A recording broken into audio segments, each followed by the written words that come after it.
crazy. Sit back and take it easy. My mind is getting hazy. I do it on the daily. Social distancing. Thank you all for listening. Turn that frown upside down. I can't go to the playground. Stuck inside, but I'm getting by. Got to make the most of it. And the fear the end's not near. Life's a roller coaster.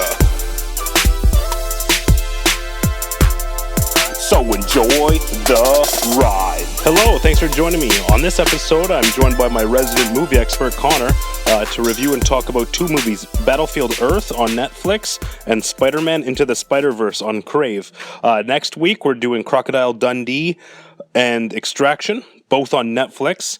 So anyway, let's get right into it, and please welcome my man, Connor. She had 30 half-siblings through a sperm donor registry. What a way to discover you have siblings, sort of. Are you talking to me? Yeah. Yeah, that's awesome. Okay, well, let's just fire it up. All right, cool. I won't call you back or anything. We'll just Cold open. We'll just go au naturel. All right. Hey man, how's it going? Thanks for being on. Yeah, my pleasure. Week 6 in a row here. Yeah, pretty much. This. We're a few movies in. So we're doing Battlefield Earth and Spider-Man Into the Spider-Verse. But right before I hit record, you were saying, what's this sperm donor thing? Oh, I was just on CBC.ca just kind of looking at the latest news, and one of the articles was about this girl in Toronto who's an only child. And the article headline says, to beat COVID-19 boredom, this child is connecting with multiple newly discovered half-siblings. Underneath this little blurb that says she was always asking for her single mom for siblings as a present, but now she's discovered that she has more than 30 half-siblings because she was a child of a sperm donor. So this man's sperm has fornicated all sorts of people in the Toronto area, I guess. That's that. With them all. There's that show on TV, Almost Family, and I think I saw that. Yeah, their dad. Football season. Their dad is like the doctor or something at a sperm clinic, and I think he just fills all the samples up himself or something. And so they give it out to all the women who are going to get thing, but it all ends up just being the doctors. So all the kids meet back up, and that's why it's Almost Family. Isn't that a Family Guy bit, or like in Ted, or both? I feel like it's in both. I think it is in Family Guy where Peter knocks over all of them, so we had to fill them all up himself. Yeah, and that's where the guy from The Princess Bride comes back again as Stewie's brother. Okay, yeah. Right. That whatever his name is? Yeah, the inconceivable guy. Inconceivable! Yeah. Yeah. He might also be one of the voices in Toy Story? I think he's Rex from Toy Story, and he's in The Incredibles. He's like the boss that gives Mr. Incredible a hard time at his menial office job. Yeah, he's a pretty famous actor, I guess. I don't know his name off the top of my head or anything. Yeah, neither do I. But you know his voice every single time. Yeah. One thing I just thought of this week that you were asking me a little earlier about sports and stuff. Did you see the CFL asked the Canadian government for $150 million to bail themselves out? Really? Yeah. Oh. I really don't want the CFL to die, and I really don't want them to get that money either. So what? Yeah. It's like, well, how come you need this money? Why your players aren't saving up? Most of them don't even live in Canada. Yeah, I don't know, man. It's obviously the team's operations. What kind of lease do they all pay on the buildings? I guess they don't charge any. I don't know, man. Yeah, it was a weird. I didn't really read the article or anything, but it was I saw the headline. I was why are you maybe the second biggest sports league and the third biggest sports league in the country, kind of asking for it, right? Yeah. Well, I mean, you can barely even count baseball and basketball, right? Because yeah, exactly. you got one team in the whole country. Whereas the NHL at least has 6 or 7 or something. Yeah, and with like the NLL, and I don't think the NLL's asked for like anything like that. No, but they're hurting too. It's weird that all these sports franchises can hurt so much. Yeah, it is interesting to think that like these billionaires that own most of these teams haven't like being able to stay afloat, or they're just kind of just like anticipating major losses. I don't know. Right. I don't know. I mean, I'm doing okay myself, so. But I also don't have the extravagant expenses that a lot of these people do. Well, I think a lot of people are, even people without extravagant expenses. I mean, whoever thought that everything would the ball would totally stop rolling? Mm-hmm. I mean, yeah, I don't think many people anticipated this on January 1st. Right. I mean, maybe, as harsh as it is to say, maybe some of the fossil fuel industries, maybe you could kind of see those taking a big decline, and I think they're expecting that to take a decline anyway. Yeah, but they were. A lot of these local jobs, I mean, whoever thought that, I don't know, would be reeled back so much. Mm-hmm. Yeah, it's pretty strange, but I just think of like restaurant owners and stuff like that, small businesses downtown. Yeah, especially in our town where it's not the biggest, right? It's just, remember in X-Men how they say, every once in a while humanity takes, or evolution takes a giant leap or something like that? Yep. This is going to be the kind of giant leap into the future, because you're going to see so many people. Is cash gone? Is people going to be done with cash now? Are everything just going to be online? Yeah. Are you even going to go to the store anymore? You're just going to order off Amazon? This is going to be a big leap for all those kind of things, I think. Yeah, it should be interesting. I'm kind of hoping we kind of change a little bit of the environmental stuff too, that we can see that it's definitely mostly man-made problems with our water systems and stuff like that, and pollution. However, I think that the oil industry will still survive this no matter what for a long time. I wonder. I don't know, man. I don't know if it will.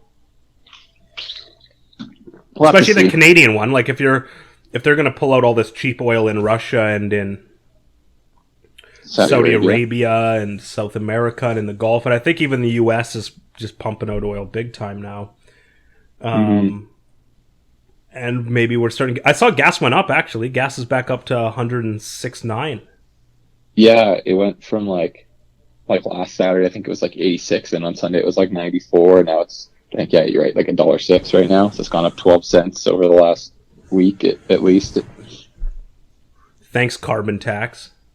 I think it's just that people are starting to like buy more oil now that their supplies are running out. Because there's a surplus, and like the companies couldn't even like sell oil to anyone. Yeah. That's why there was so much, or so cheap, I guess. Yeah, so you can kind of see how people are getting away from oil. I mean, gas, electric cars, maybe one day or something, but that's still a ways out. But yeah. I think a lot of airplanes, how few airplanes are flying right now? Oh, crazy. Like, there's such a decline in the airline industry. How many airlines are just going to straight up fold? Talk about companies running thin margins. Yeah, I don't think, like, WestJet and Air Canada obviously won't. But a lot of those, like, periphery ones, like Swoop, like, I could see them going under.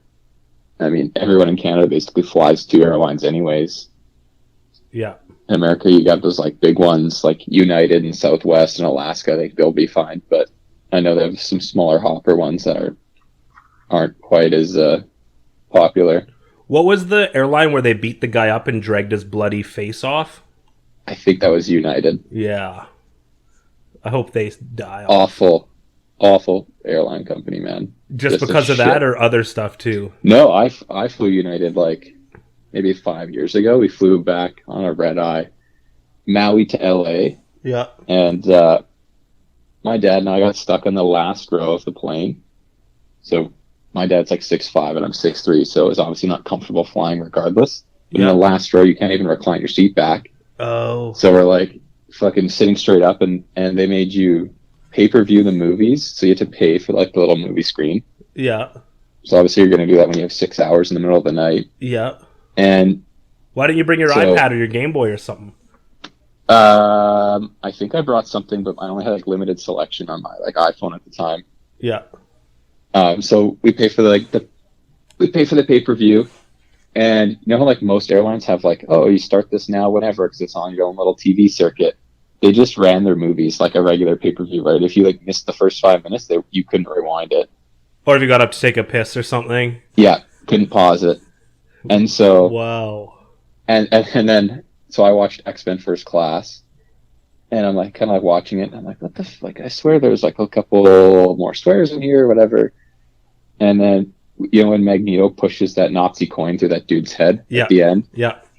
And then it pops out the other side in the movie, and it's covered in blood, and like you see like the swastika and like the German eagle on it. Yeah, they edited that out somehow.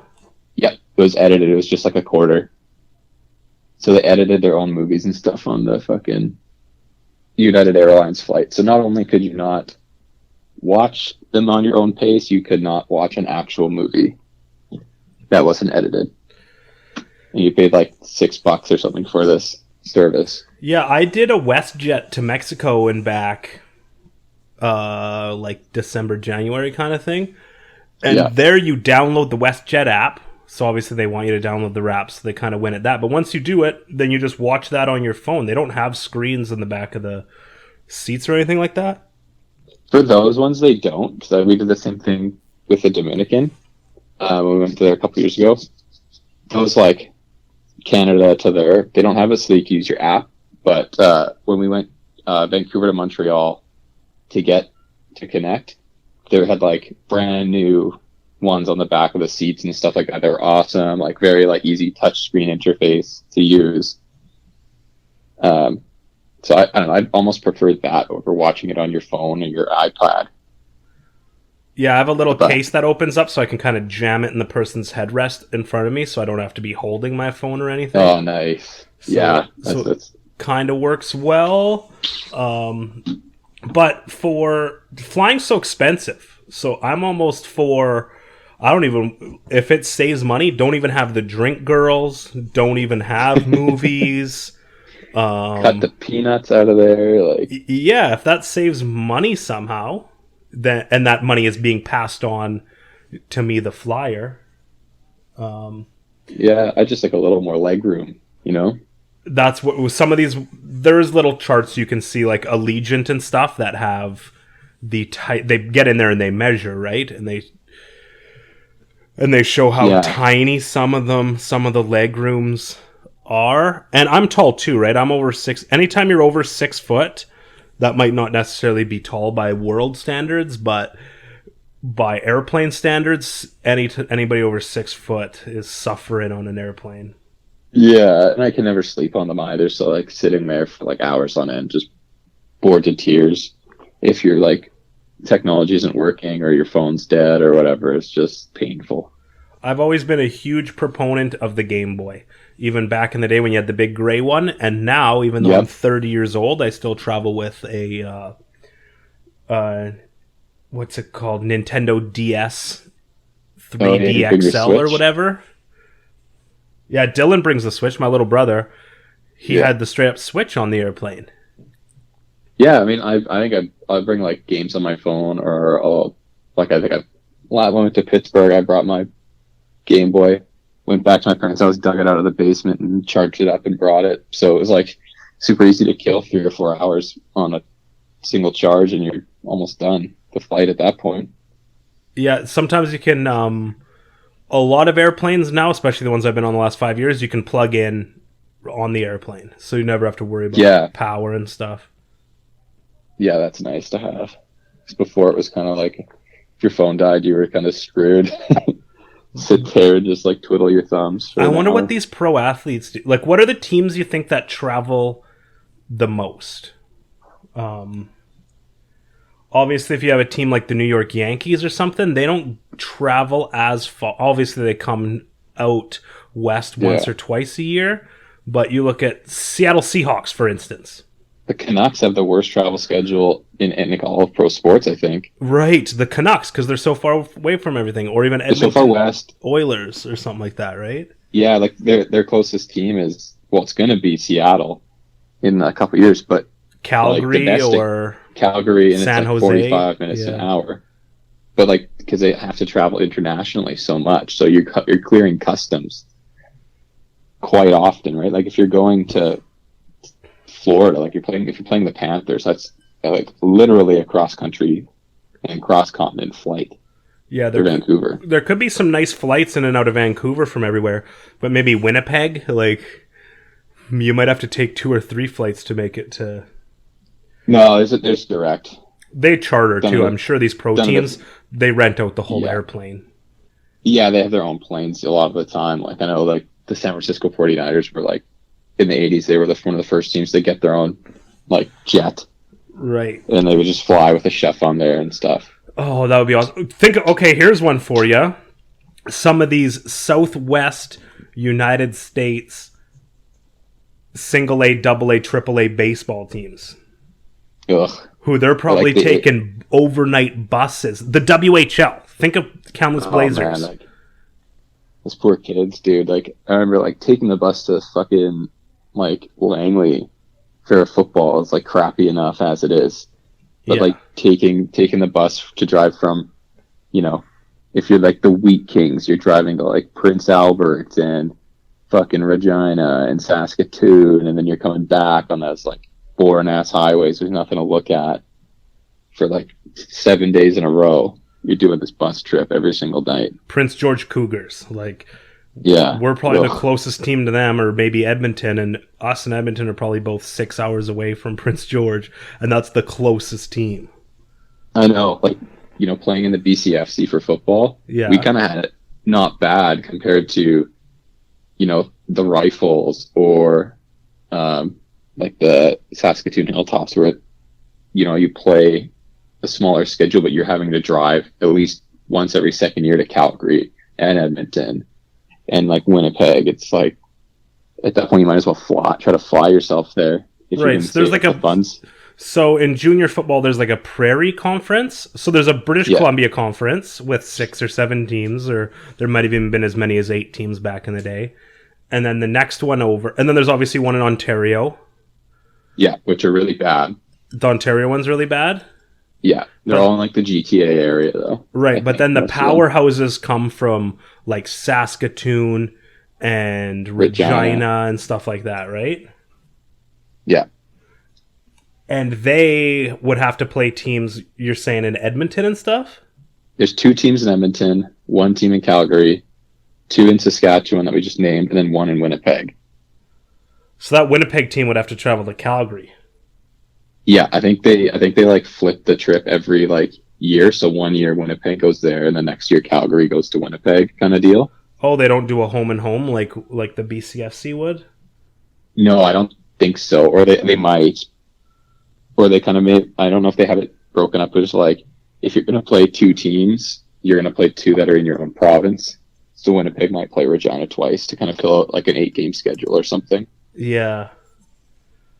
Instead of making like go to Edmonton and have one Edmonton team come to you sort of deal. And they're also doing that only once a week, but I guess when you play football, you'll have a day job, whereas when you play WHL hockey, you don't have a day job. No, not at all. Like that is kind You're going to school, maybe. I don't even think so. I think that... Well, they go to high school still. Yeah, they go to high school, that's right. Yeah. But yeah, the amount of time that you miss out of high school is considerable. Yeah, so I always wonder how those guys kill their time. I was lucky enough to have some good bus trips and bus drivers playing like junior lacrosse and stuff, where they flipped the seats around so that you'd almost have limo style 8 seats kind of facing inwards. Oh, that's pretty cool. I've never seen that.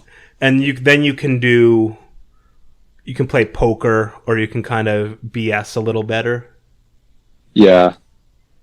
Yeah, I don't know. Like, at least, like, after we were Broncos for all, we kind of got charter buses, but, like, in high school, when you're, like, riding the school bus on the Coquihalla in the middle of the night, coming back from a game in like Vancouver. You're like, oh my god. Yeah, you and I were coaching We high school football, and we went to Cranbrook.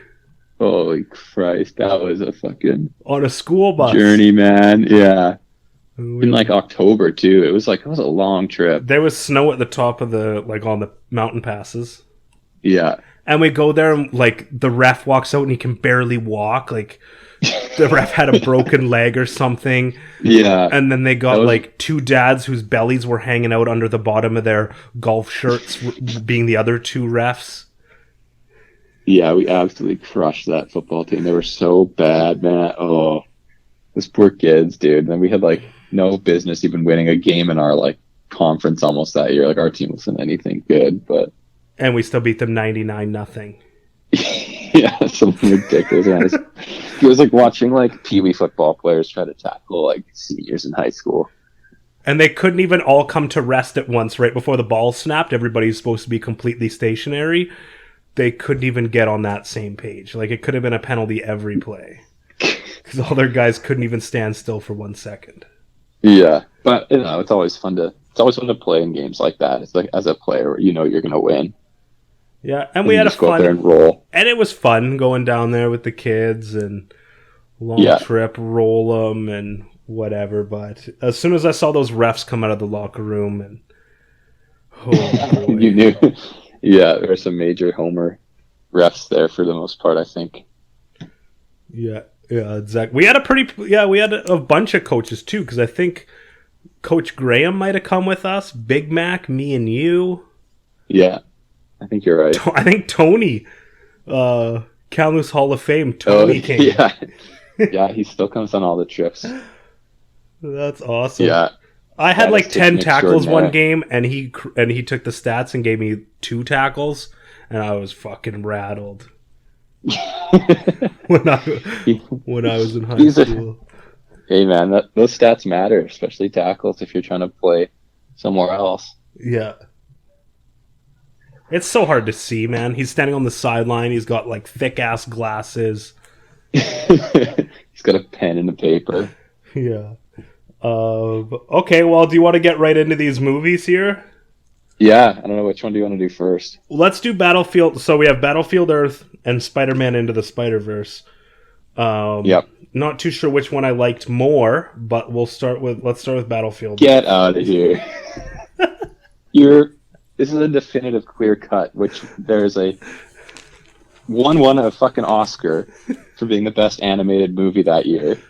And the other one is a steaming pile of shit. Yeah. Okay. So let's talk about Battlefield Earth. So. Okay. So I have it. I made a pros and cons list for this one. Yeah. I have 3 pros, 2 of which aren't really pros. I just had to laugh out loud, and then one of them was it ends. That was my number 1 pro. Okay. What are the other 2 pros? So, John Travolta's character, I don't even know what their fucking names are. It's like Terrell or something. Yeah, some fucking nonsense alien name. When they're trying to like capture, well, they capture him, but they're trying to like learn about the humans and how to bribe them into mining gold for them for some reason.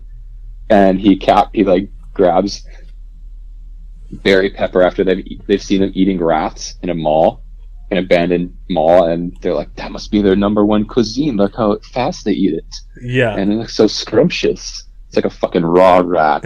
And so it's like the next scene when they interact again, he picks them up because they're giants, and he picks them up and he like has a dead rat in his hand and yells in his face. He goes, "Do you want lunch?" And like shakes it right in his face. I just like burst out laughing because it was just so overacted and so dumb. I would like assume that it was a good thing for them to eat. Just baffling.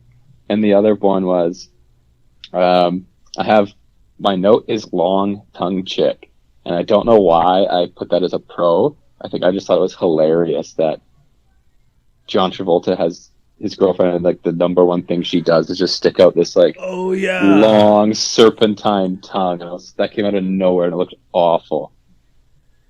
right. So those are my 3 pros. Everything else is a con. This movie is awful. Yeah, we might go to midnight if you read out all those cons list. we could just go and just talk about the dumb stuff if you want. Like I don't really know like the specifics on this. They're just Okay, here's one for you, and this is kind of getting nitpicky for me to pick this. So, the guy Johnny, main character, handsome guy. Oh yeah, one thing I had too was notice how all the humans were like gorgeous, and I guess this is all movies where they cast everybody as gorgeous, but this even more so. All the humans were gorgeous, and all the cyclos, which is the bad guys. Yeah. They were all like hideous monsters with like bad teeth and bad skin and bad hair and bad eyes and stuff. The whole alien design was just awful. Like, and they're supposed to be like the bad guys and like obviously the bad guys, but like the dreads were bad, the costumes were bad, like the boots they put them in, like they're just fucking shuffling along. There's one point of the movie near the end when the humans escape, and John Travolta yells into the microphone or like the PA system, "Quickly capture the humans!" And it cuts to this scene of the fucking cyclos, like 6 of them just shuffling out of the barracks in quote unquote, they're coming after us fast from the man animals, just shuffling along. It was like a fucking snail's pace. Just don't get it. I thought the hands were bad, the dreads were bad, everything about the aliens was bad. So the hands, this is another thing I noticed, they have 6 fingers. The cyclos had 6 fingers. Yeah. I guess they've evolved or something so that this alien race, everybody has 6 fingers. And then a lot of the time they just had 5 fingers. So they weren't even consistent with the costumes. Like sometimes it shows them like rub his face or do something. I was like, wait a minute, where's the 6th finger? And you can totally tell, like, the tops of all their fingers are just, like, immovable prosthetic. Yeah, they look like when Jim Carrey was the Grinch. Yeah. Yeah, that was pretty bad. Okay, so anyway, back to it. Very start when Johnny, main character, Barry Pepper, good actor, he finds a golf club. Yes.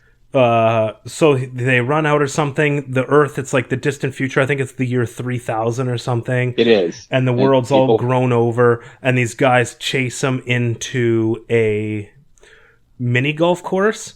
And he picks up a golf club and smashes something. He kind of fends them off with this golf club.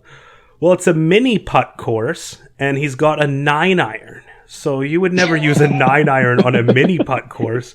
And that's what I mean. Maybe a little nitpicky. No, fuck that. This movie's dumb. But it's like, what? Why is he swinging around a 9-iron? He should be swinging around a putter. Yeah. It's like shortly before that scene. So he's riding on his horse. And the opening scene of the movie, he's like riding down this mountain, kind of. And they show him riding the horse from like above. And it just looks like some shit that you'd see in like a 1950s movie. The green screen behind him is so bad. And this whole movie is just bad green screen effects all the way through. Yeah. Like nothing looks good. And then he beats up that like fucking dragon thing. Yeah. On the golf course. Yeah. And it takes a piece of the plastic and bites through it. Like his teeth would have been shattered. Yeah. Ugh. It was pretty bad the whole way through. I will admit that I probably liked it a little bit. What aspects of it did you like? I liked the main character, Barry Pepper, who plays Johnny. Like Johnny? He's pretty good. I mean, I don't know. I kind of like the overall. It started out where I was like, okay, this isn't the worst movie. Like, it caught a lot of flack. And I remember when this movie came out, I didn't write what year it was, but it was probably like 2005 or something. I think it was 2000. I think it said on Netflix. Okay, yeah, 2000. And it just got so shit on. It was pretty bad, but I watched a little bit of this movie called What's that? Backfire? Have you seen that? Backdraft. You remember the movie Backdraft? No, I don't think I've ever seen it. Okay, well, a bunch of good actors fight fires, and it's an okay movie. Well, somehow somebody bought the rights for Backdraft 2, and it was just the absolute worst movie of all time, and my parents kind of liked it. And so this was better than those like super straight to DVD movies, maybe. Yeah, but like that's the thing with this one. It was like $150 million movie. Yeah, it was supposed to be a big blockbuster. So it's supposed to be a big blockbuster, and you have the budget to do it, and then it looks like it's a fucking Sci-Fi Channel movie. Yeah, and all the wipes, like from one scene to the other. You know how when I say wipe, like the transition, the screen kind of fades from left to right, kind of thing. Yeah. Holy, was that bad? All the camera work is just baffling. Like every shot of action is a tight shot on someone's face, overreacting to something they can't see. The cuts are all choppy. The angles are tilted, like the camera's like a 35-degree angle, shooting this thing moving across the screen, and you're like, why are you doing that? Yeah. Every action scene, like clearly they ran out of budget for somehow. But every action scene is kind of like tell, don't show action, Yeah. Where it happens off screen and like they don't do anything. Like this is like, oh my god, that guy just got killed, and it's like, where? Oh, over there? Yeah, you could have shown him dying or something. Yeah. John Travolta's hair goes, yeah, you're shitty human race. We beat you in 9 minutes. That would have been cool to see. I don't know. I would like to see the people, how you dumbasses wiped them off the face of the earth for 1,000 years or whatever. I was going to say, the cycles were so dumb. Like overly stupid. The aliens, like, I have a quote here. Dogs are clearly a superior race, but they're not as good as labor. Did you not think to put things through intelligence tests? Like, when you got to this planet, like, how are they, like, allowing the people to, like, break out of their prison constantly? Like, they're just so stupid. Like, why do they, I don't know. I think the movie might have a little bit of an undertone to it where, okay, before we get any further, it's kind of written by L. Ron Hubbard, the guy who wrote the books of Scientology, which we probably should have mentioned that right off the top. Yeah. And I don't know a lot about Scientology, and I'm not going to bash it or anything, but it's a fucking scam and a half, man. Well, that's what these Netflix shows would have you believe anyway, but isn't it all a sham? Isn't all but this is like kind of big corporate government style religions, aren't they all a little bit of a sham? Yeah, but I feel like this one in particular, right? Like, have you ever seen the South Park episode where they talk about it? Yeah, and there's a few good ones on Netflix with like some good respected documentary guys, but I don't see anything that's like egregious to it, more so than any other religion. Well, I mean, this is just more nonsensical than like any other religion, and it really just depends on, like, they like withhold quote unquote secrets from you if you join, but like until you pay in a certain amount to this religion. It's just a cult. It's literally just a cult to get the top people rich. The only people that are like keeping this alive are like Tom Cruise and John Travolta and like all these mega rich celebrities that for some reason have bought into it. Right, and John Travolta actually knew L. Ron Hubbard before he died. So John Travolta has like a special status. They all kind of are ranked as you progress through Scientology. You kind of have a ranking, and he's got like a special... He's not in the ranking system. He's got his own kind of title, I guess. Yeah, I don't know. It's just a fucking nonsense pseudo-religion, and I just don't see any like appeal towards and how you could like trick someone into even like joining it.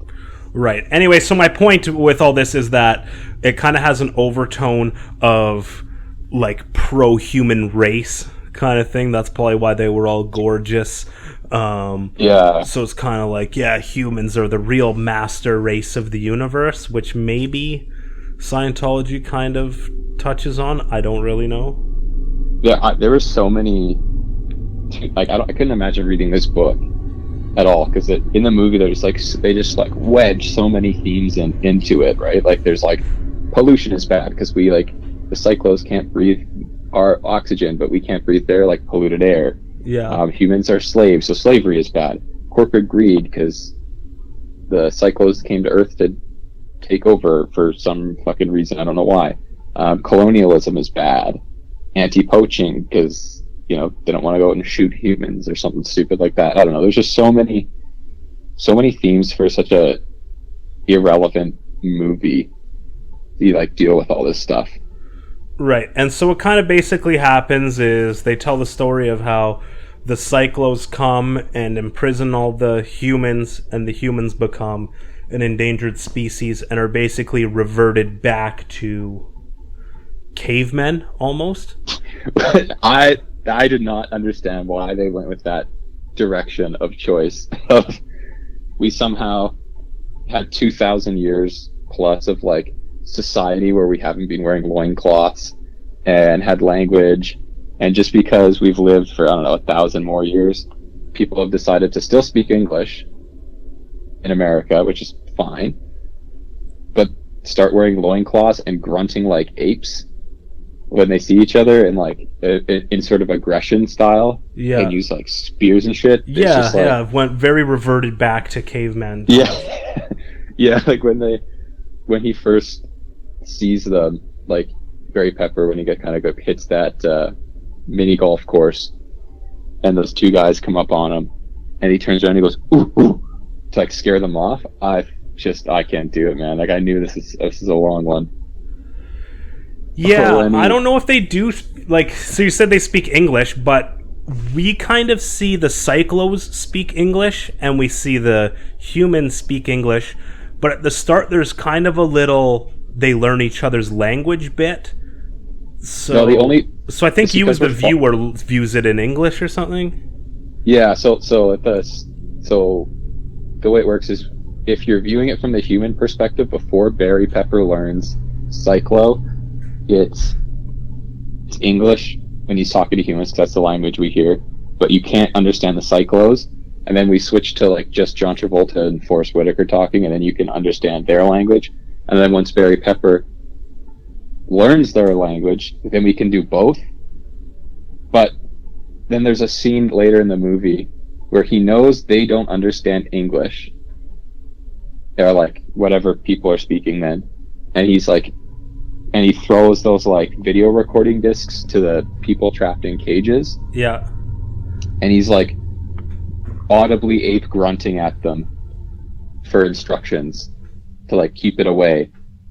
And it's baffling that it's like, they don't speak English. You could say, here, take this and hide it, or don't let them have it. And he wouldn't understand, the cyclo wouldn't understand what he's saying. Right. Instead, people are just acting like fucking chimpanzees, caged up, and throwing this thing around and hooting and hollering, and just nonsense again.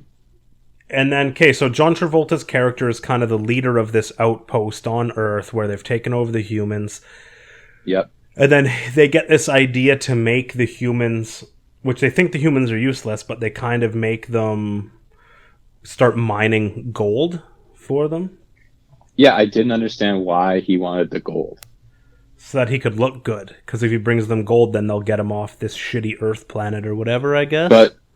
But why do they need gold? Like, if you're such an advanced race, you can manufacture gold. Yeah, I don't know, maybe it's... Or if gold is their number one resource they're looking throughout the universe, and they have Earth, there's so much gold deposit on the planet that you've spent how many hundreds of years on this planet and you haven't discovered Fort Knox? You didn't do your research and log into the internet and see in 2000, where is the gold kept? Right, so then they break into Fort Knox. Yeah.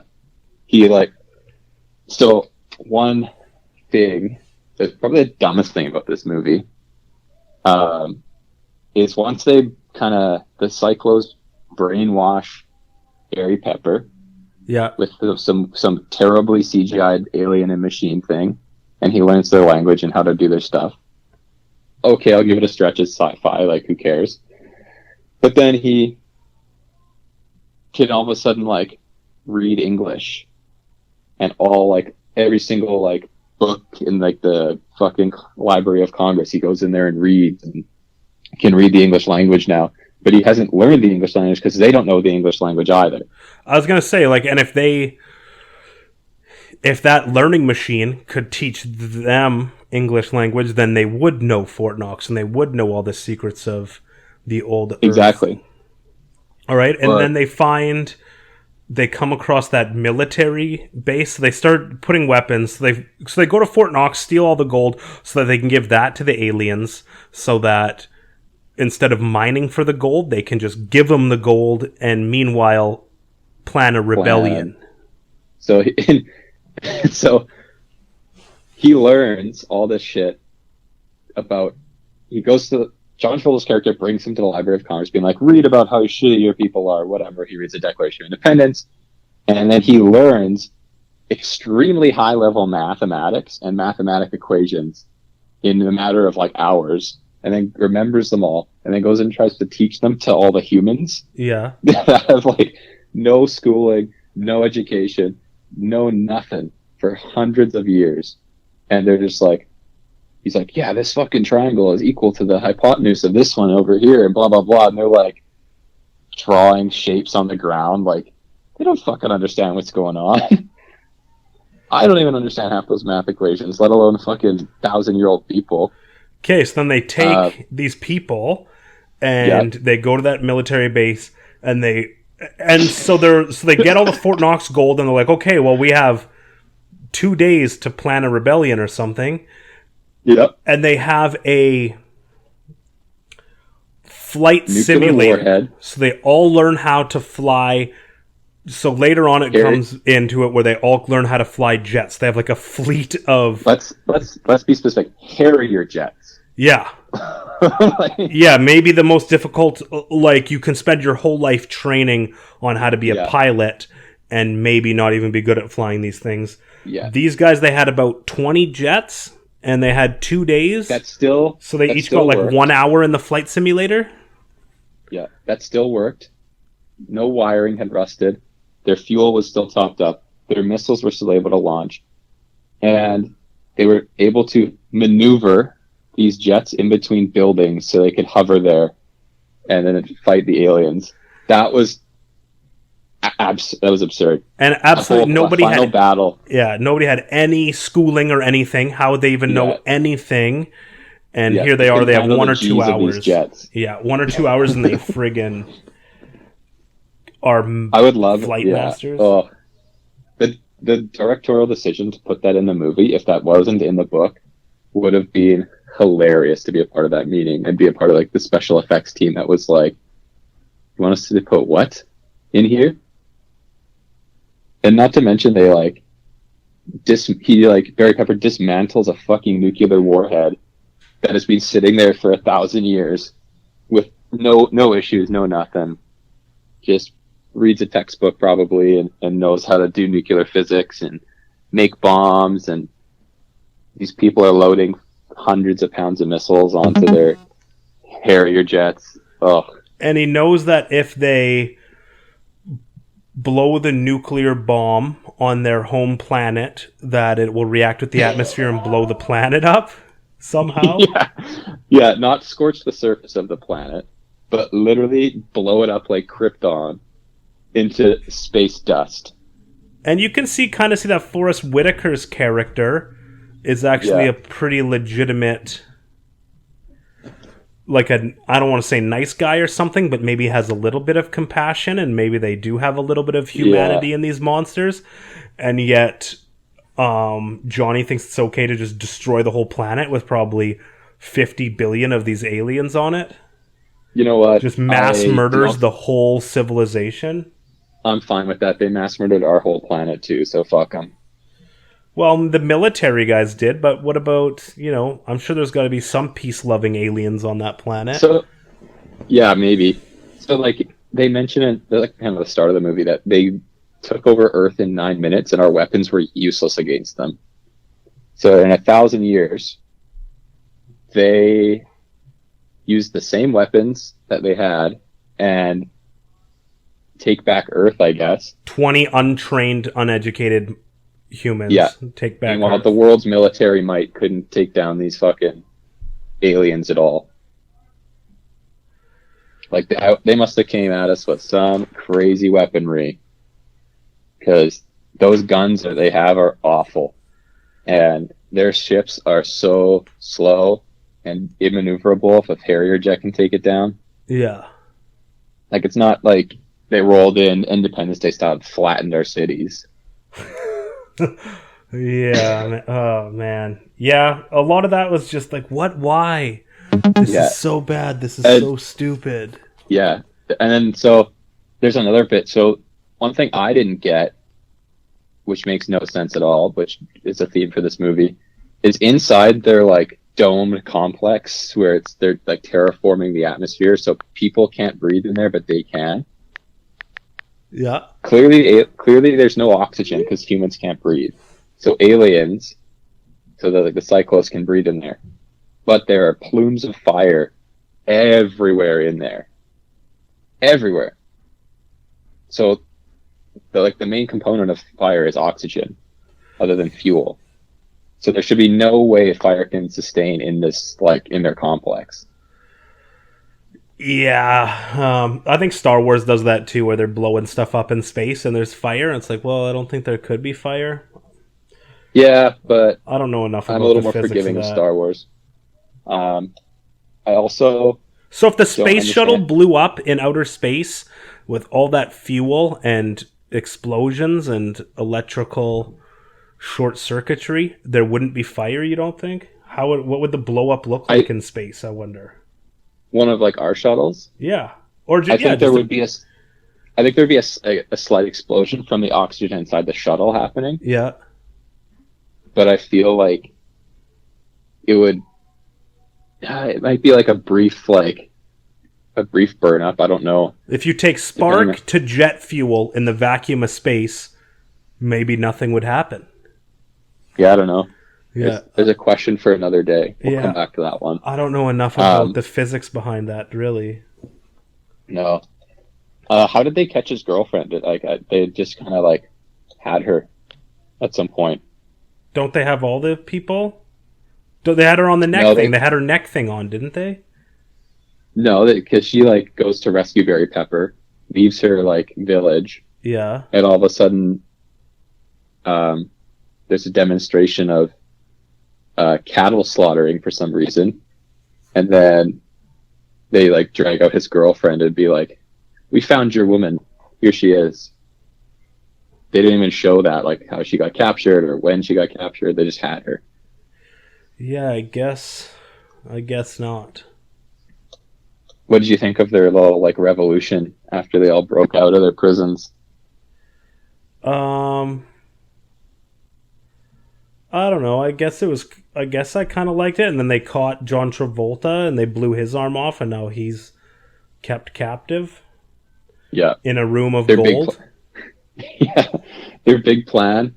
We're going to capture this guy for leverage after we blow his planet up. Because he's clearly an important figure to this whole alien race. And, keep him in this room of gold forever. And they have like tapes of him saying stupid Yeah, man, it was pretty bad. When I said I kind of liked it a bit, I kind of take all that back. Especially now that we're talking about it. It was really... Yeah. I loved... A lot of that doesn't make sense at the end, how it all kind of ties together now that you mention it. Yeah, I love the human revolt, where they all get out and they're like, quick, we gotta get out of here before we all know we're gonna blow up the whole dome. And they're just running through the streets of this city where the fucking cyclists don't care. Yeah. And they're smashing windows. Like, just intentionally breaking glass on their way out, throwing their weapons into the windows. Somehow the humans have gotten rounds and rounds of ammunition for, like, M14s and shit that are, like, able to kill the aliens. And, every single action scene was bad. This movie was bad. I never want to watch it again. I hate you for suggesting it. This is a good. It was a good one to do. One bad movie, one good movie, maybe. Yeah. Oh man. I didn't think it was going to be this bad. Comparing this to Fantastic Four is like 100 times better, and has a story that makes sense. Because this story makes no sense. Yeah, it doesn't. And it's wonder how does this push the Scientology agenda? Even? It was like, I bet you like proceeds from the movie, like a good portion of them went towards the church or something. I don't know. And then they ended up losing money. I would assume they lost so much money. This movie was dog shit. Oh man. But yeah, that was like, what was the plot of the story other than to like liberate Earth marginally? Yeah, liberate Earth and kind of take our place as the rightful rulers of the Earth, as the supreme beings and the master race, if you will. Yeah, of Earth. But I didn't understand John Travolta's character motivation other than to get off the planet. He was just really salty about being stuck on this planet. Yeah, just fucking quit your job, man. I don't. Maybe they kill you if you quit. I don't know if it's that easy to just quit. It seems pretty easy to get away from these dumbasses. Like, you could have quit and fucking went and hid in the jungles of Africa, for fuck's sake, and like been fine. Yeah, I wonder what.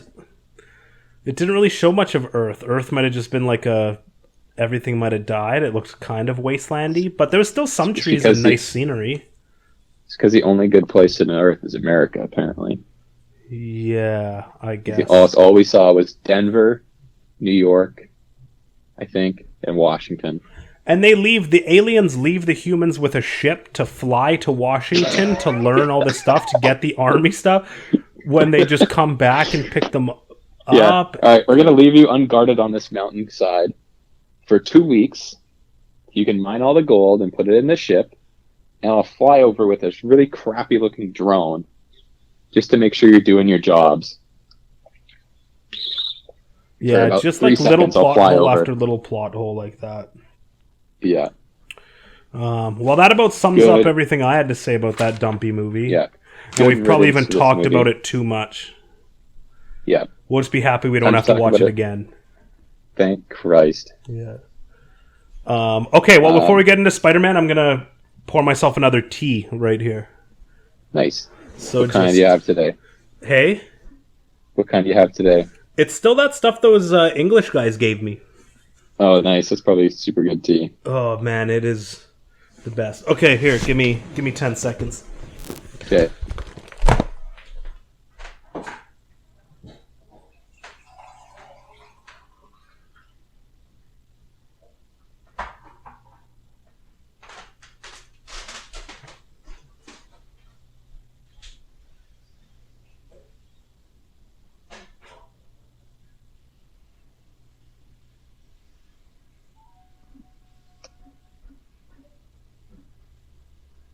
Seems much longer than 10 seconds.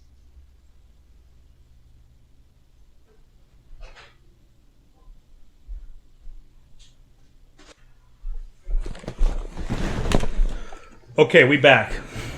All right, cool. All right, Spider-Man Into the Spider-Verse. Now this fantastic movie was a treat.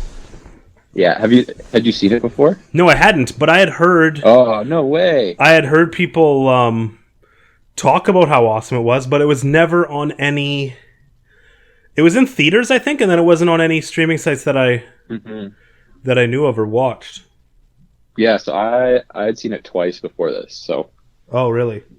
Do you remember? Like, I really like it a lot.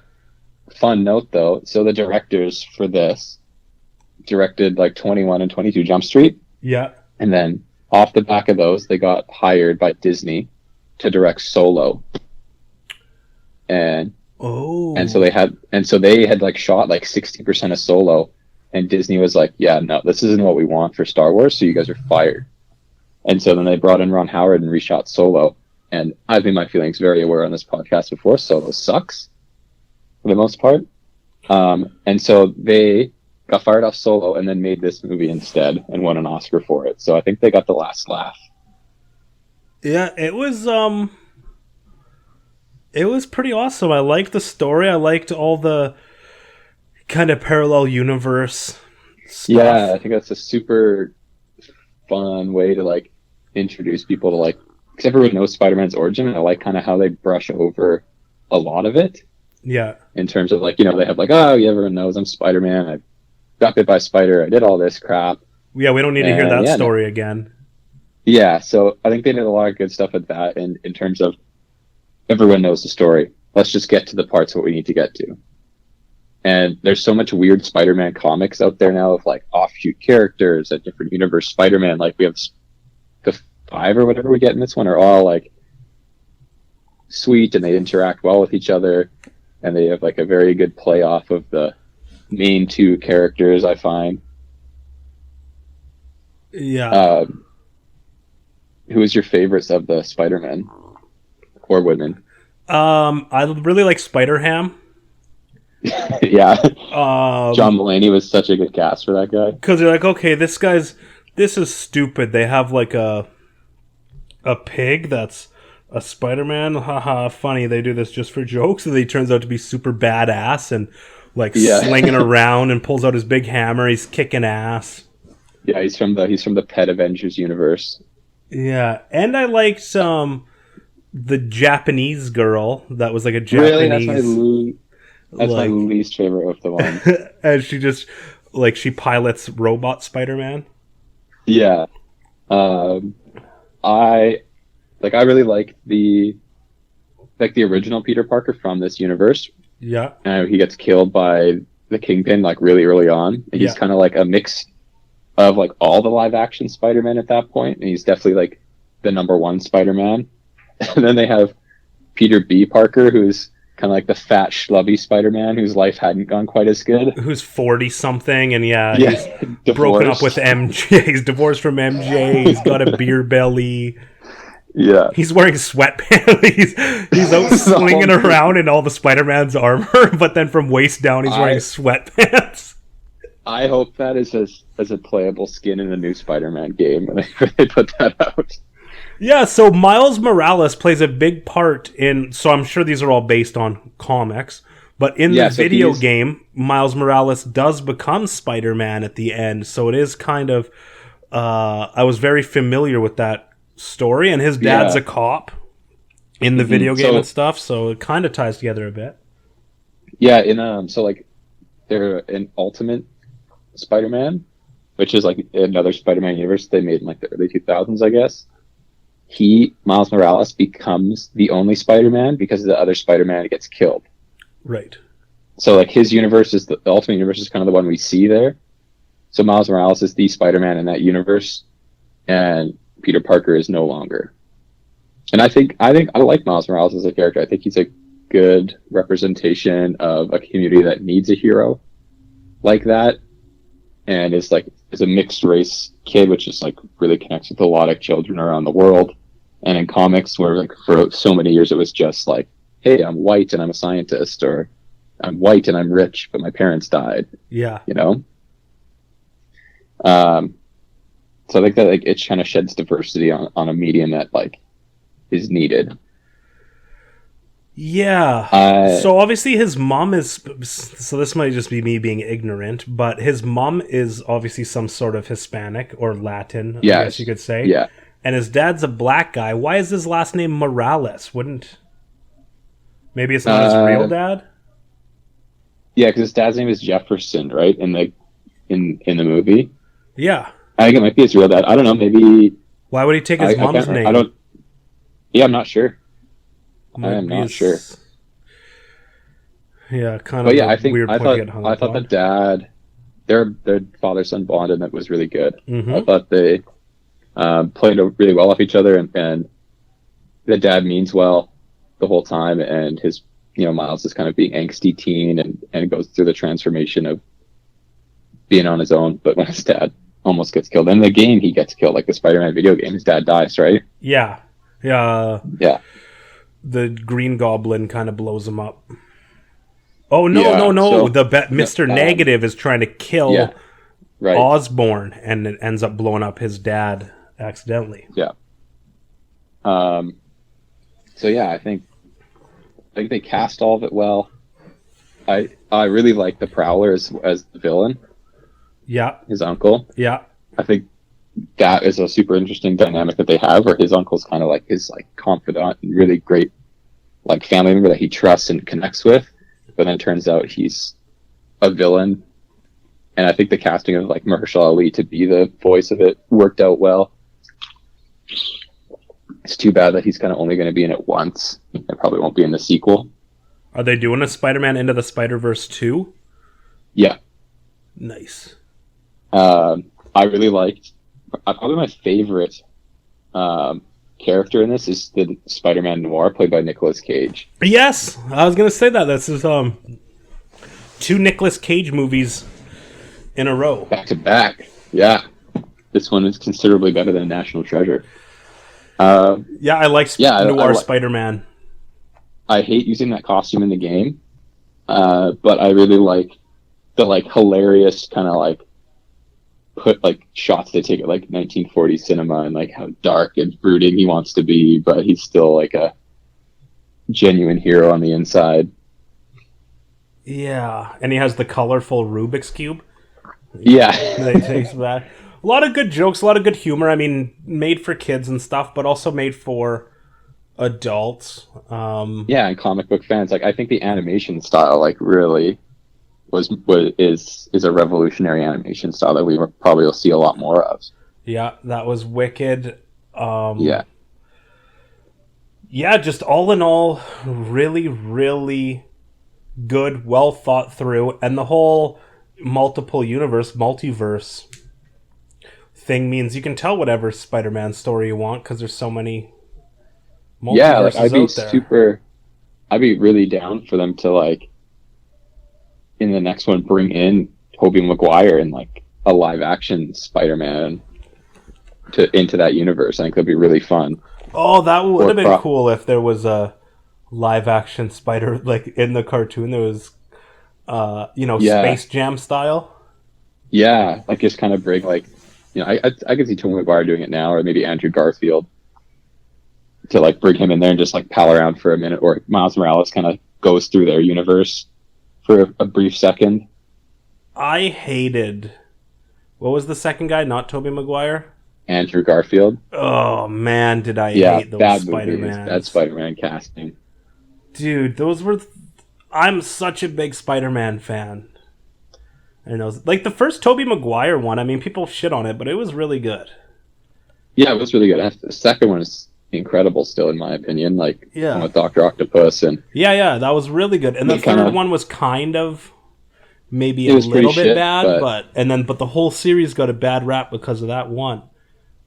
Yeah, and they're movies of the time where it kind of feels like the universe is like not a lived-in world in a way, where it's just they go to the high school and there's nothing on the walls and it just feels like the streets are kind of empty. But they kind of fix that by like the second and third one, where it feels like the universe is filled out with people and it's not just like a fake world. Yeah, I've really liked the new ones as well. Far From Home and Homecoming and those ones. Yeah, just a different take, Venom. Right? Yeah, it's definitely a different take, and I think it's a good take. I think that Spider-Man, the Tom Holland one, fits into the MCU. Yeah. Whereas I don't think either the Maguire one or the Garfield one could fit into that universe properly. Right. At first, when they brought him into, because he was in Civil War, they just kind of bring him in. They hear about this guy and bring him in. I was like, oh, are they just cramming him in here? Kind of felt a little crammy, but all in all, it played out well. Yeah. I'm hoping they don't try to shoehorn him into the Venom universe. I mean, I didn't like Venom. I didn't hate it. It sucked. I thought it was bad, but I mean, it was watchable. Yeah, it was better than Battlefield Earth or Fantastic Four. I should probably be hating on movies a little bit more. I have all these movies. I'm like, it's not bad. It's kind of like, what are you just like every movie? You can't be fucking critical. No, I mean, there's good bits and stuff to it. I think Tom Hardy was a good casting for Eddie Brock. But You didn't like that Venom movie? No. We could rewatch it. Like, shit, I'll watch it again for next week if we want to put that one on the list. I just rewatched it with my folks, actually. Oh, well, then you don't have to watch it. No, well... Let's just talk about it now. I didn't like it. Because, I mean, the main reason that Venom is a character, really, is because Eddie Brock has kind of lost his job as Peter Parker. Peter Parker has kind of gone with the symbiote to like a more dark side, and then the symbiote knows Spider-Man's identity and powers and gets on Eddie Brock. Because he was on Spider-Man first, like you just said. Yeah, and it amplifies his hatred. The symbiote hates Peter Parker for getting rid of him, and Eddie Brock hates Peter Parker for like ruining his career in Spider-Man. So like it's a combined hatred that they like form into the Venom symbiote and like the character, and that's why he has Spider-Man's powers. In the movie, he's just a fucking wiggly alien man. But he still kind of has the Spider-Man logo on his chest. Yeah, but it's like, how would he know that if there's no Spider-Man in that universe? This if thing he didn't suck on Spider-Man first, yeah, he has to be on Spider-Man first for him to web sling around and have the logo and look like Spider-Man and have the same eyes. He's kind of an anti-Spider-Man, right? Yeah, and like I felt the villain was it. Who's the villain in that one? Riot or something dumb? Yeah, it was just like their climactic battle of climbing a spaceship as it goes into orbit was just like two silly putty blobs smacking into each other, and then he like explodes or something. Yeah, what was the post-credits scene had Carnage and what's his name? Woody Harrelson in the worst wig possible. Right, looks like Ronald McDonald. Wouldn't that be awesome? That's supposed to come out this year, hey? It's Carnage 2 or Venom 2, Carnage, whatever. Oh, right, because how I remember it from the old Spider-Man cartoons was Spider-Man and Venom are obviously enemies, but they're both even more enemies with Carnage, so they have to unwillingly team up to defeat Carnage. Carnage. Yeah, Venom's suit splits off or something at some point and gets onto Carnage, or creates Carnage from that guy who's a serial killer. Yeah, who's actually like straight up insane and stuff. Whereas Eddie Brock, you could maybe argue, just has a misguided point of view or something. Yeah. So, I don't know. I think Sony, I think they made a lot of money because people were like, oh my god, it's Venom. There's so many like fanboys out there that wanted to see it, especially after Spider-Man 3, where they did a really bad job with Venom, so the director didn't want him in there. Yeah. But I like Venom as a character, but I just didn't feel that the movie was very good. There were bits and pieces that I was like, oh, that's cool, but at the same time, kind of fell flat to me, kind of like Joker. You thought Joker fell flat? I didn't like it that much.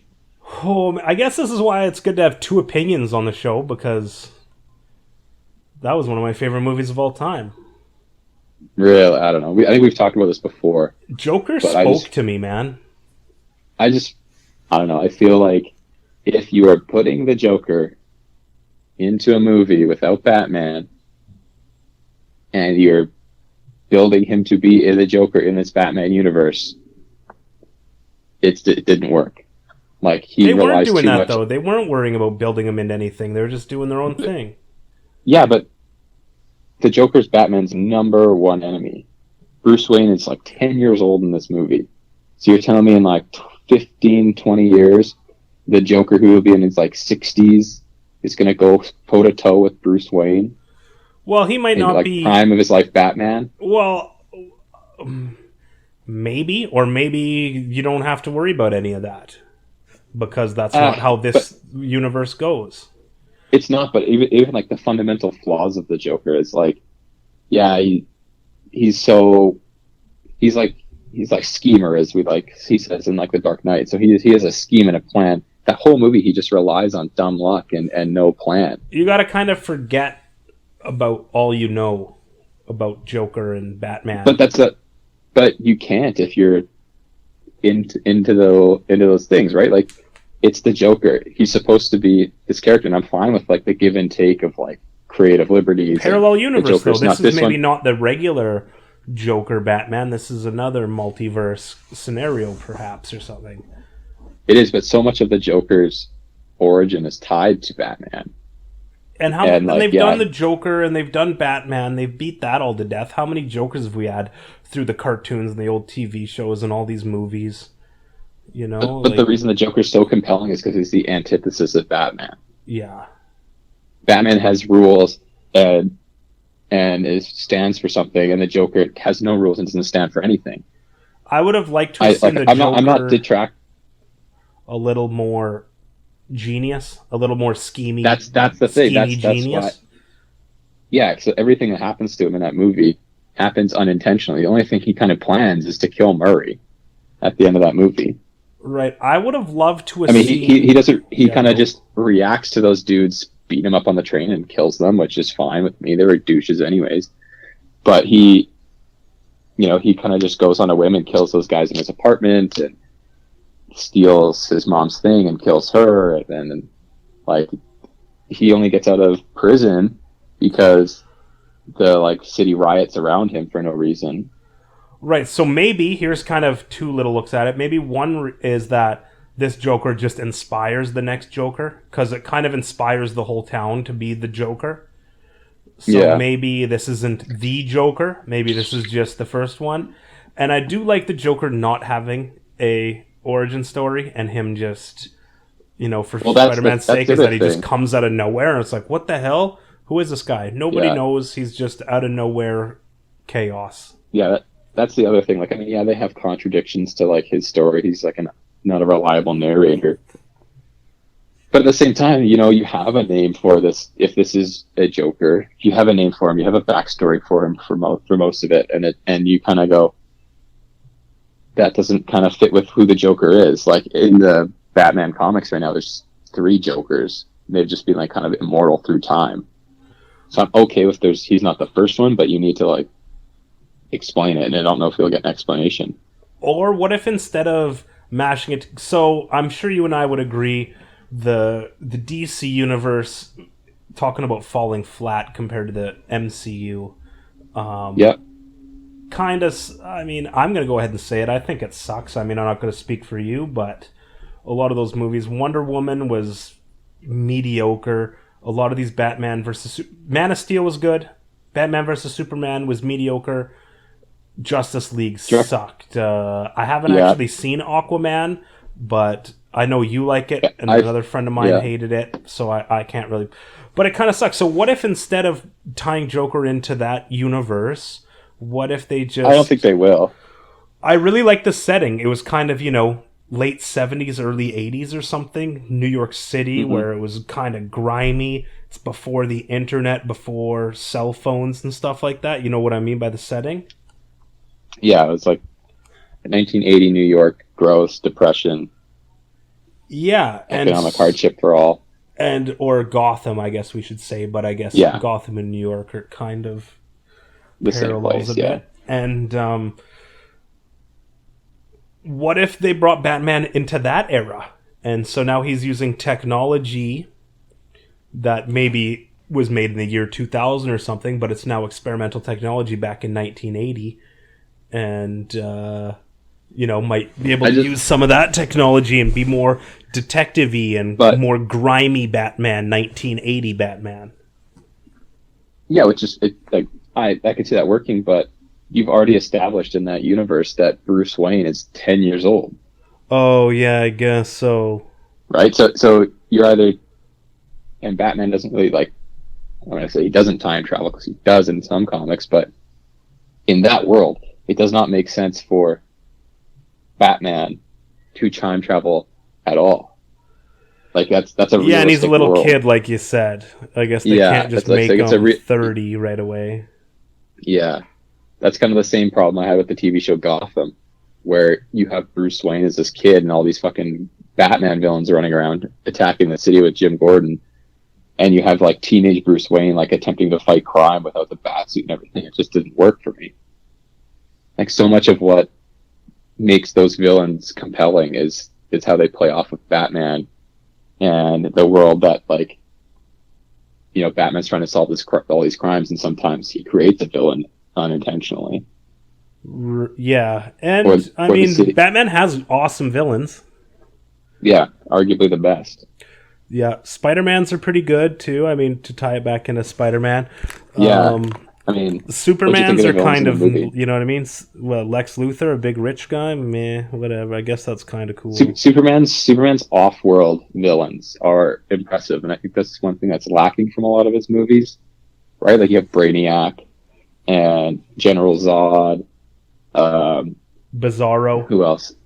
Yeah, Bizarro, Darkseid. Like any of those like new gods, kind of hang with Superman. Um, Mongol. So all these ones can like take a punch with him and fight him. Whereas, yeah, I get like Lex Luthor is his most compelling villain because he can like out strategize and find a way to beat Superman, but it doesn't often feel genuine enough. Yeah, and what's the next Spider-Man gonna be? Right? Is it gonna be Into the Spider-Verse, or are they gonna do another Tom Holland one first? I think because of this animated one takes so long to do, I think it's Spider-Man 3 from MCU. That was supposed to come out next summer, actually. But I think it's getting bumped to 2022. And then what villain? So something that's cool about the Spider-Man movies, although they've rebooted them a bunch of times, they haven't used the same villains. Whereas you see these, the Batman movies, they've reused the Joker a couple times, right? Two-Face.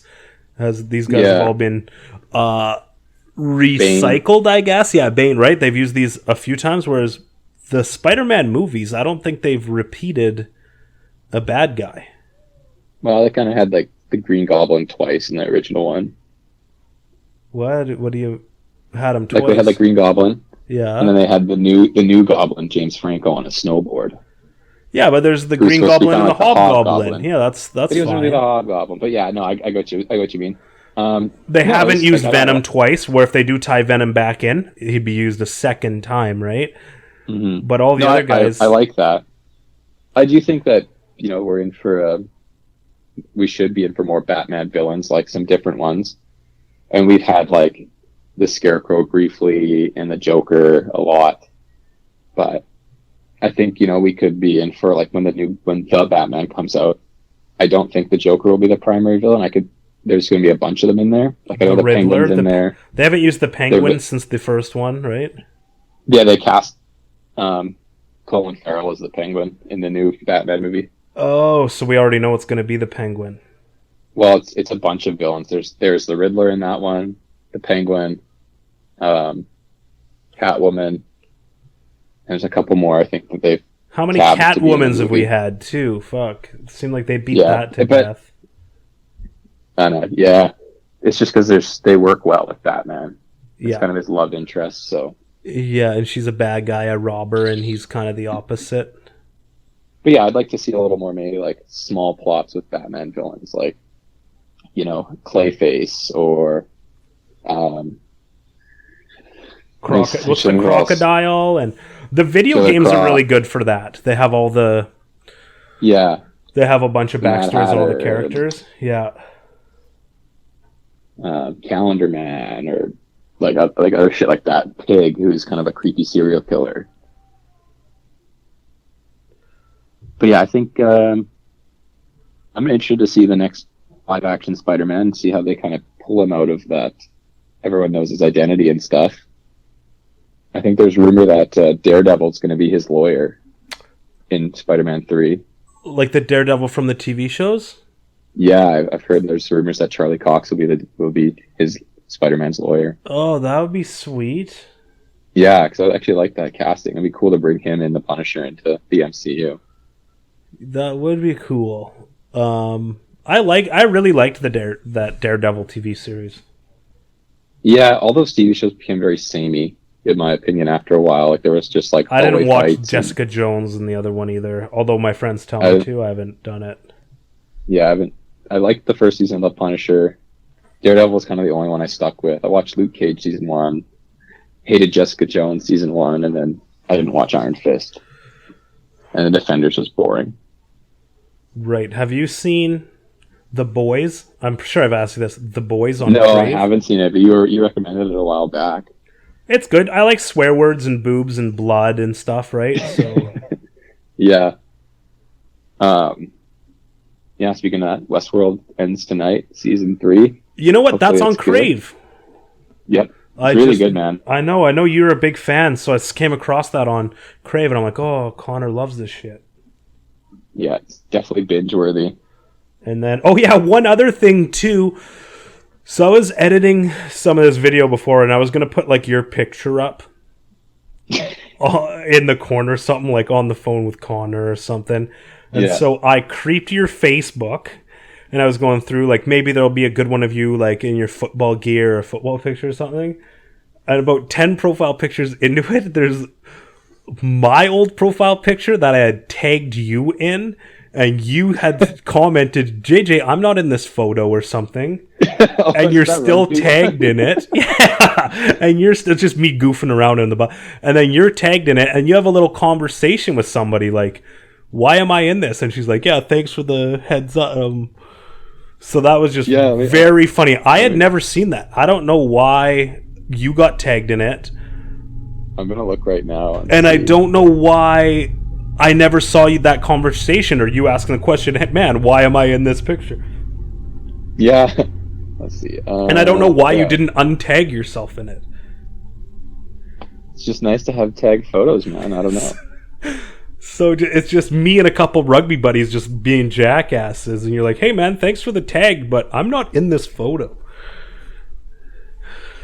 Yeah. So that's what it's I like didn't. you and Steve Thompson and Shane and some other dude in the background. Might be Mitch. I don't know. And so I had no idea about any. This is from a year ago or 2 years ago or something too.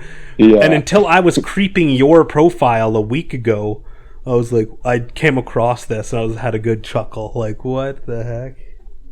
I'm gonna untag myself now. No. Now you have to leave it. Whatever. All right. Well, on that note, I kind of want to just fit that little funny story in.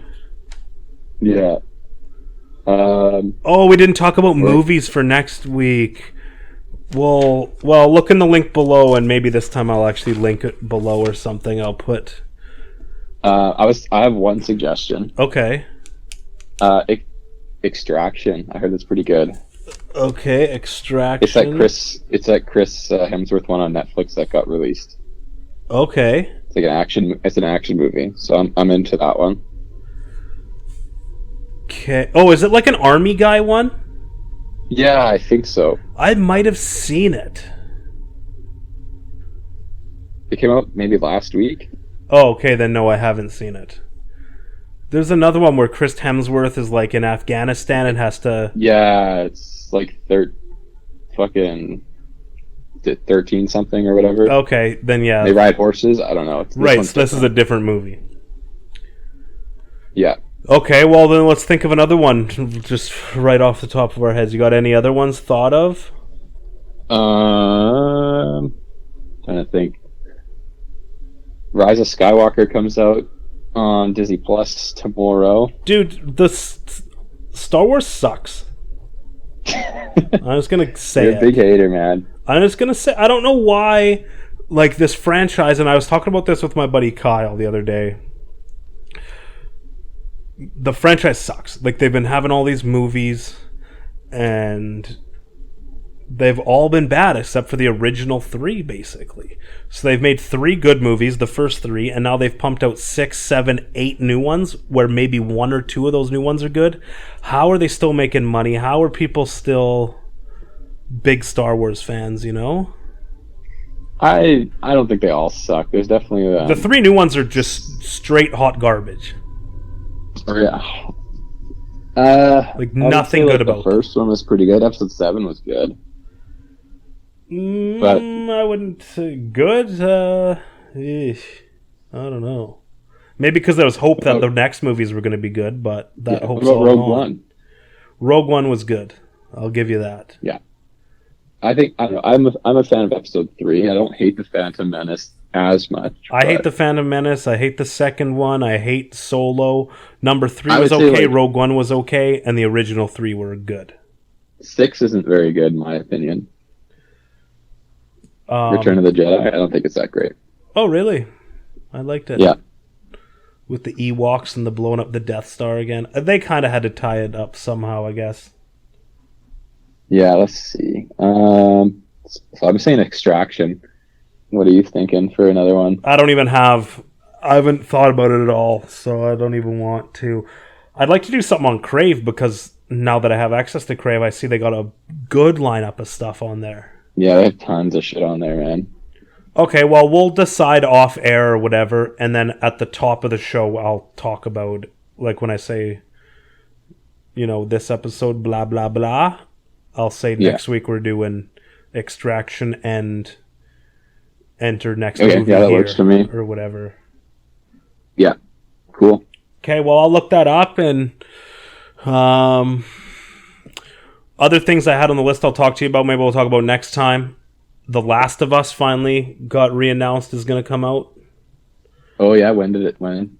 I want to say like June 15th or something like that. Sick. Supposed to be 100 plus gigs, hey? Yeah, so we'll talk about that. We'll talk about NFL is going ahead with their 17 game. They're going to make that happen. Yeah, I don't know. Some sports are starting to reopen, so maybe we'll actually have some stuff to talk about next week. Yeah, cool. All right, buddy. Well, appreciate your time. Yes, pleasure as usual. Hopefully you have a good week, man. Yeah, I'll have a good weekend. Oh, yeah, we'll talk about if anything cool's happening in the school district and stuff. And yeah, not a whole lot right now, but yeah, things might change this week, so we'll see. All right, well, stay tuned for next week. All right, man. Well, thanks a lot for coming by. Yep. See you later, man. All right, take care.